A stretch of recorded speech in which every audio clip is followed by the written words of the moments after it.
बिस्मिल्लाह। ठीक है जी, बिस्मिल्लाह करें। बिस्मिल्लाह जी। अस्सलाम वालेकुम जी, बहुत शुक्रिया आप लोग इस बारिश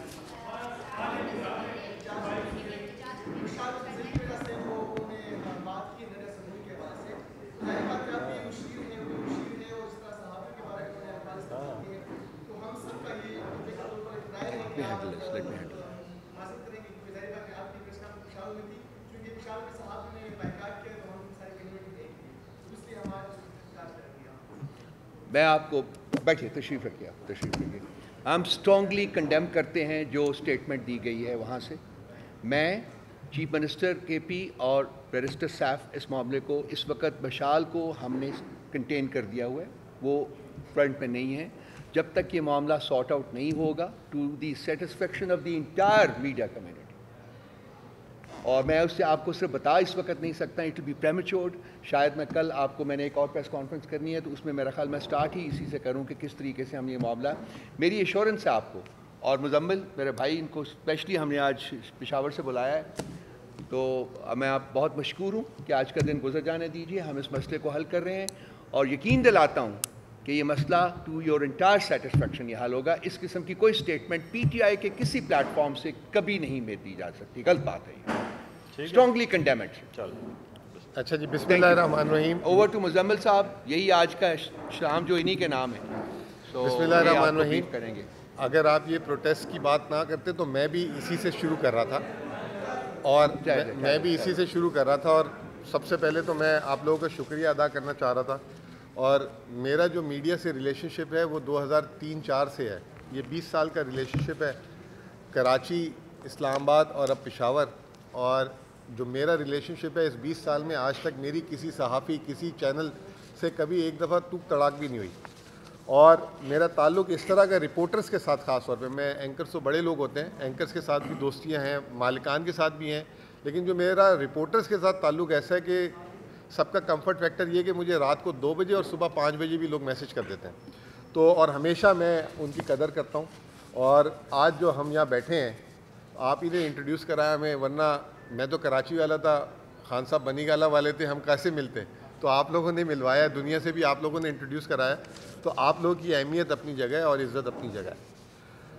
आज की ये जो प्रेस कॉन्फ्रेंस है ये बेसिकली थी ही इस्लामाबाद के लिए प्लान। कल मैं अडियाला खान साहब से जब मिलने आया था तो यहाँ से करने की मेरे पास डायरेक्शन थी, लेकिन मैं चाह रहा था कि क्योंकि मैं अब केपी में एज जो है फाइनेंस एडवाइज़र हूँ, तो केपी के प्लेटफॉर्म से ज़्यादा बात करें ताकि वहाँ के लोगों को भी पता लगे कि रिप्रेजेंटेशन हो। लेकिन एक अनफॉर्चुनेट वाक़या हुआ, तो उसकी वजह से फिर मैं शाम को मुझे इधर ही आना था, तो मैंने कहा यहाँ से कर लेते हैं। फिर एक दफ़ा शुक्रिया आप सारों का, और बाकी जो चीज़ें होंगी इंशाल्लाह ताला आप लोगों के हिसाब से ही हो जाएंगी।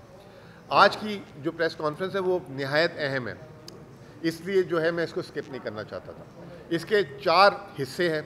एक हिस्सा ये है कि केपी ने इंटरनेशनल डोनर्स कॉन्फ्रेंस की, उसके बारे में मैं थोड़ी देर बात करूँगा। फिर केपी हुकूमत ने वफाक को 12 लेटर लिखे हैं, वो बहुत अहम लेटर हैं। उन लेटर की तफसीलात में नहीं जाऊँगा, लेकिन वो क्या बातें हुई हैं वो। फिर पाकिस्तान की इस वक्त जो मईशत, जो IMF और उसके प्रॉब्लम्स हैं, उस पर हमारा एक पार्टी व्यू, हाउस व्यू क्या है। कल खान साहब से मुलाकात हुई, रऊफ साहब भी साथ थे वो। और आखिरी में एक जज्बाती सी बात है, ये वाली नहीं जो आपने की है, वो जज्बाती सी बात ये है कि जिससे हम पूरा मुल्क एक हो सकता है, वो मैं ज़रूर करना चाहूँगा जो मैंने केपी में जाके महसूस किया। तो सबसे पहले तो मैं आपको ये बताना चाहूँगा, नहायत ही मुसर्रत है कि केपी ने तमाम सूबों से लीड ली, बल्कि वफाकी हुकूमत को भी स्पीड में पीछे छोड़ा और एक डोनर्स कॉन्फ्रेंस अपने 45 दिन की हुकूमत में इंटरनेशनल डोनर्स कॉन्फ्रेंस का इनेकाद किया। और उस डोनर्स कॉन्फ्रेंस के पार्टिसिपेंट थे USAID, UNDP, FCDO, world bank, ADB, European union, GIZ वगैरह, और इसके अलावा भी बहुत सारे लोग थे। और ये उनके जो ना सिर्फ पाकिस्तानी बल्कि फॉरेनर्स, पेशावर की सरजमीन पे ये जो हमने ये की, फॉरेनर्स उसमें आए और ओवरवेलमिंग रिस्पांस था। ये हमारे लिए एजाज़ है। इसका जो क्रेडिट है, सबसे पहले मैं जो वफाक में एक इदारा है इकनॉमिक अफेयर डिवीज़न, ये उनके ताउन से हुई है, क्योंकि जितना भी मुल्क में कर्जा जाज या डेवलपमेंट पार्टनर से पैसे आते हैं वो इकनॉमिक अफेयर डिवीज़न के साथ आते हैं। तो ये उनके ताउन से हुई और हमारे यहाँ P&D डिपार्टमेंट ने इसको ऑर्गेनाइज़ किया, जिसमें चीफ सेक्रेटरी साहब और हमारे जो ACS और ऑब्वियसली वज़ीर आला KP जो अली अमीन साहब हैं उनका पोस्ट था। लेकिन अनफॉर्चुनेटली हुआ ये कि जो इतनी बड़ी कॉन्फ्रेंस थी एंड जिस दिन वो थी तो अली अमीन साहब को ज़मानतों के लिए पेशावर से इस्लामाबाद आना पड़ा उसे। अब सोचें कि एक सूबे का वज़ीर आला, इतनी हाई प्रोफाइल कॉन्फ्रेंस जिसमें अरबों डॉलर हमें कमिट हुए हैं, आपने क्या मैसेज दिया? आपने उसको उठा के जो है ना इस्लामाबाद की उस दिन अदालतों के वो चक्कर लगा रहे थे। उन्होंने मुझे एक दिन पहले कहा कि ये कॉन्फ्रेंस बहुत अहम है और आप मेरी जगह जो है मुझे रिप्रेजेंट करें। मैंने अल्हम्दुलिल्लाह वहाँ पे रिप्रेजेंट किया उन्हें। पाकिस्तान का केस पहले प्रेजेंट किया, फिर KP का केस प्रेजेंट किया और उसके बाद हमने वो की। जब स्टार्ट हुआ था इनिशियली प्रोग्राम तो एक्सपेक्ट कर रहे थे कि $300 मिलियन भी अगर कमिटमेंट आ गए तो बहुत बड़ी बात होगी। डे एंड पे $1.8 अरब, 1.8 बिलियन डॉलर के कमिटमेंट्स हुए और ये कॉन्फ्रेंस थी। ये उसकी पिच बुक है, ये देखें हमारी तैयारी, ये उसकी पिच बुक है। एक एक प्रोजेक्ट इतनी ज़बरदस्त डिटेल में काम किया। आज पाकिस्तान का जो लॉ एंड ऑर्डर का मसला जो फाटा का है उसके लिए ये पैसे रेस किए गए और इसके अलावा दीर और चित्राल के लिए भी पैसे रेस किए गए। $1.8 अरब के कमिटमेंट्स हुए, जिसमें $1 अरब जो है वो सिर्फ Asian development bank, $0.5 Arab world bank, EU ने $100 मिलियन, इस तरह की ये तमाम चीज़ें हुई। बहरहाल ये सब कुछ हुआ और ये 2 दिन हमने ये देखा कि अखबारों ने, प्रेस ने उसको बहुत अच्छा कवर किया। ये चीज़ें होती है कंट्री का इमेज बढ़ाने के लिए, ये किसी की ज़ाती तशहीर नहीं होती। ये अगर चीज़ हमारे TV चैनल्स में अवाम को, इस वक्त अवाम का भी इस वक्त जो कॉन्फिडेंस है वो ज़मीन बोस हुआ है। सब इस वक्त मायूस हैं, परेशान हैं कि पाकिस्तान का मुस्तकबिल क्या है, पाकिस्तान में आया सरमायाकारी आएगी कि नहीं आएगी। जब इतना बड़ा इवेंट को जो है इसको बिल्कुल ऐसे कर दिया गया कि शायद कोई मतलब कहीं PTI की तारीफ ना हो जाए या KP की तारीफ नहीं। ये PTI और KP का मामला नहीं था, ये मुल्क का मामला था। बहरहाल ये एक ज़रूरी चीज़ थी आपको बताना। इसमें जो है ADB, जैसे मैंने कहा, $1 अरब, EU ने भी हमें पैसे दिए, वर्ल्ड बैंक ने भी। और ये चीप फाइनेंसिंग है, ये भी नहीं इस वक्त जो हुकूमत पाकिस्तान 8-8, 10-10% पे पैसे उठा रही है, ये 3, 4, 5 और इसमें कंसेशनल लोज भी थे। बहरहाल ना सिर्फ हमने फेडरल गवर्नमेंट बल्कि सूबों में भी, बजाय ये कि हम एयर एम्बुलेंस के 16 रुपए की रोटी और इधर और उधर वीडियोस बनाने में मतलब ये टाइम वेस्ट करें, हमने एक सीरियस चीज़ की और इसमें जो है डिलीवर करके दिया।